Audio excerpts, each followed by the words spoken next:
He ached everywhere. His shoulder throbbed from when it had been wrenched awkwardly during the assault by a nameless defender. He tongued several loose teeth in his jaw. He might lose one of those.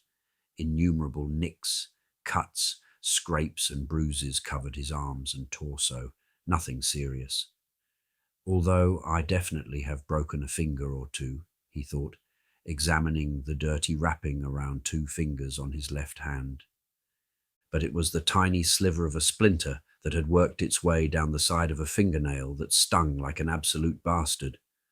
Raucous laughter crashed around him as one of his men fell backwards off his stool, splashing ale in a great spray of froth. They were all drunk and getting drunker. Men clutched clay cups like drowning men clinging to a spar. None of them were soldiers. Cadwin was a shepherd. Maddock, a cooper and Lewin. Well, he used to spend his days sleeping off the drink from the night before. By gods, though, they had all fought like heroes. Tonight they drank to celebrate. Tonight they drank to forget. All too soon the frenetic drinking, jeers, cheers and laughter would turn to sobs as they remembered the fears they had buried, the close calls with death, the loss of friends and neighbours. Tonight was a lancing of several terrible months. As he watched, Cadwin leaned in, grease and ale gleaming on his chin.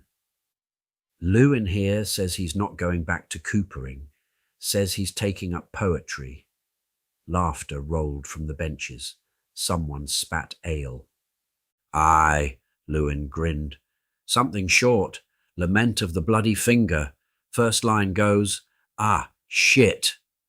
More laughter, a bang on the table. The energy swelled again. The candle flames shivered with the sound of it. Then someone started to hum, just a few notes, a low, aimless tune. Another joined in, and just like that the laughter gave way to song, low and raw, sung by men who had bled. Their rebellion had started simply enough.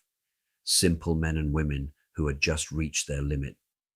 The sisters, a coven of women, had ruled these lands well enough for generations. To be honest, he had never even seen them for most of his life.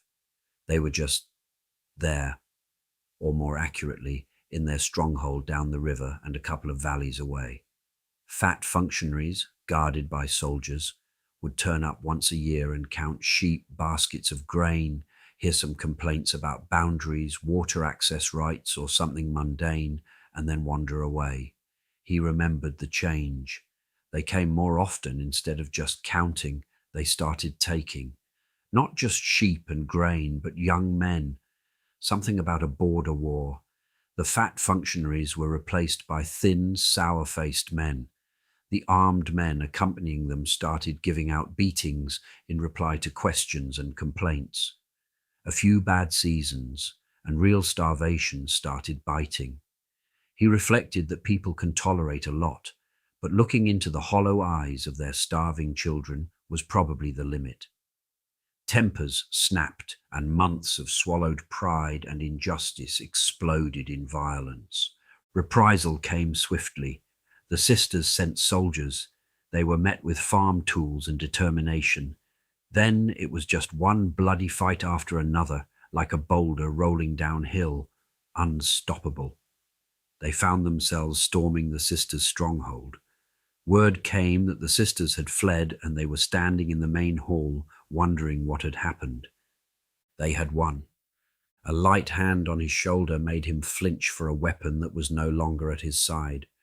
His wife smiled gently, although he could see that she was inwardly hurt by his reaction. "I'll leave you, husband.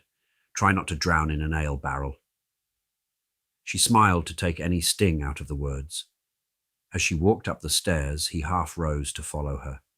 A blizzard of bread heels, chicken bones, and scraps pelted him from the tables as his men chanted, "Drink, drink, drink." His wife tipped a saucy wink and was gone around the corner. A cup was thrust into his hand and hands pulled him back to the tables. The raucous energy had abated somewhat, Men refought battles with cups, cutlery, and crusts of bread, arguing about how a particular skirmish had played and who was where and who did what. Others sang low laments in oddly beautiful voices. Here and there someone sobbed while their companions threw an arm around a shoulder or placed a cup in their hand. Scraps of conversation came to him. You aim for the same place, shoulder to sternum. In wood, it's the heart grain. In men, you don't swing harder, you swing through. That's what the old carpenter told me. Never thought it'd help me kill a man. They screamed like sheep do when you cull them, high and surprised like. I thought that might make it easier. It didn't. A shout, half scream, half shock, ripped through the hall. Fear clenched his gut. He lurched up the stairs, 2 and 3 at a time, bouncing off the walls, cursing his drunken limbs and spinning vision. Crashing through the door to his chambers, he saw his wife clutching his son, staring at a slowly coalescing figure in the room. His breath streamed and steamed in the suddenly frigid air of the room. His eyes refused to focus on the impossible sight, and he was faintly aware that he was gibbering nonsense. His child wailed in his wife's arms, and he felt rage building. Grabbing a fire poker, setting his feet, he swung at the grotesquerie. Cold metal sizzled like a branding iron, and the stench of burning hair filled the room. The eyeless figure, spitting, kaleidoscoped under a second swing and embraced him. He jerked spasmodically with revulsion. The creature's move seemed revoltingly intimate. He lashed out hysterically and without thought, filling the air with that rank smell as cold iron met unnatural flesh again and again. Where the creature had touched bare skin, raw blisters were appearing, and a terrible lethargy stole his strength. He was dimly aware of his wife, singing. A light was forming behind him, and a breeze gusted, carrying the scent of leaves. The creature fell beneath his wild swings and blows, sagging into a stinking ruin.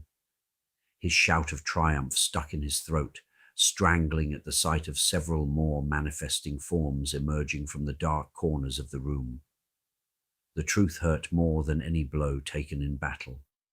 As their forms grew ever clearer, his wife's singing grew louder. He turned to her, sobbing in failure, preparing to apologize. Between them, a glowing, swirling pool hung in the air, the scent of trees, leaves, and good, clean earth. A cool breeze caressed his face. As the grotesque forms coalescing at his back reached their impossibly long limbs and talons towards him, his wife placed their child in the portal. The baby's chubby arms waved frantically and disappeared from his sight. As the portal blinked out, he kept his eyes firmly on his wife.